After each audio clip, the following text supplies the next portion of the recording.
Hello, guys. Welcome back to the channel.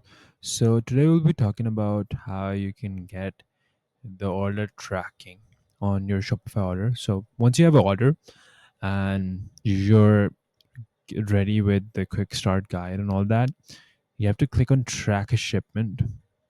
And when you do that, you'll see something like this.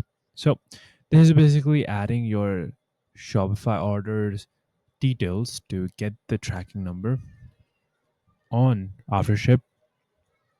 So, all you have to do is you have to fill this all of this with your Shopify orders information. Now, to find the information, you can go to your all orders on Shopify and you can click on the order.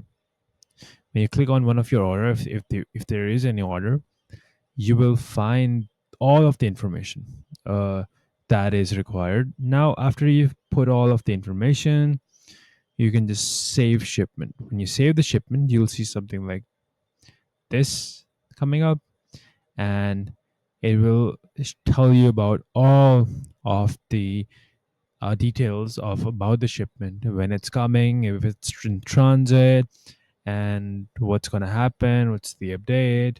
And yeah, so this is how you track a order on AfterShip. Thanks for watching. Please like and subscribe.